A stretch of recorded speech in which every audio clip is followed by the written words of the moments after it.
Joining us on phone, let's just talk to him and get the latest update from him. Ferdy, earlier when we spoke, you were about 10 kilometers from Mpeketoni town and you were describing to us some of the scenes. What can you tell us now?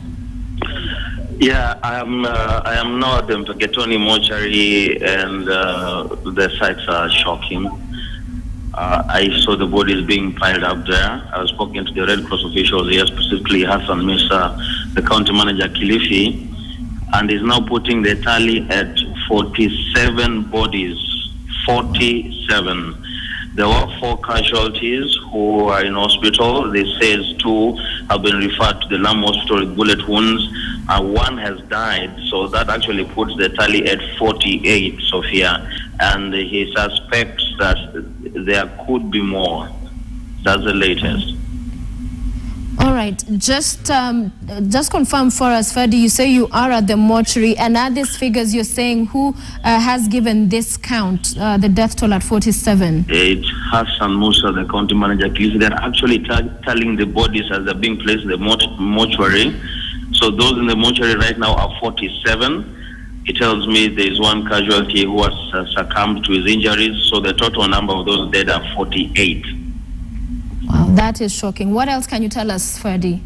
I can tell you that it's still a very somber mood here. Everybody looks very shocked. I already met 2 journalists who say they also survived the attack. I think they responded early as well. Hopefully I'll speak to them later so that they can give us a perspective as to the dangers that sometimes also we go through to get these stories.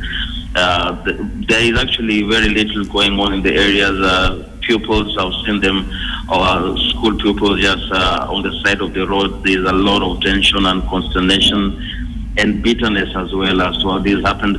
I've also spoken to a local administrator who, for purposes of protecting his job, I won't mention, he says the attack lasted 5 hours, and he claims that they made a distress call at 9 p.m.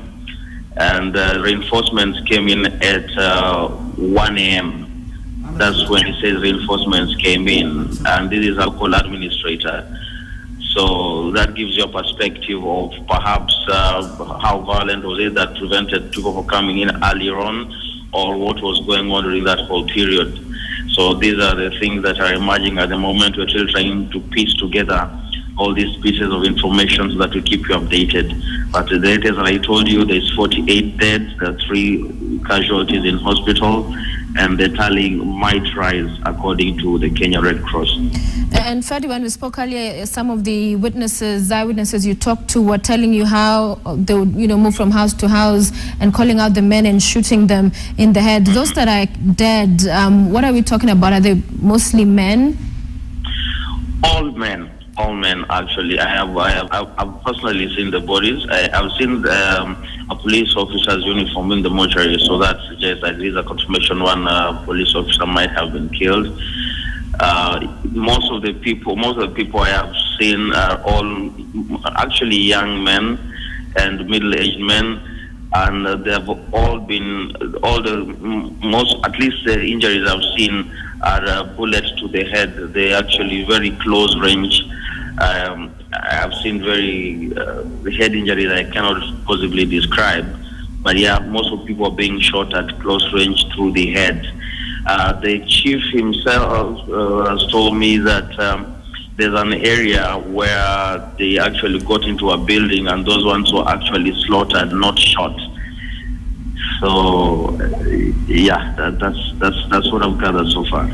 Wow, Ferdy, thank you for those updates, and we'll continue to talk to you. Ferdinand Omondi, who's in Mpeketoni mortuary, he says he has seen, these bodies. The number now, according to him, standing at 48.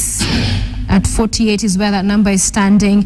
And one of the officers he spoke to, of course, whose identity we cannot disclose, indicating that they made a distress call at about 9 p.m. last night. We did tell you earlier this attacks and shootings are said to have begun at about 8:30 p.m. They made that distress call at 9 p.m. but were only able to get reinforcements at 1 a.m. And this speaks to why it went on for so long, from 9 p.m. to way past midnight. and also why they were able to move to really a wide area, shooting and killing. And all men, we understand these bodies that are in the mortuary.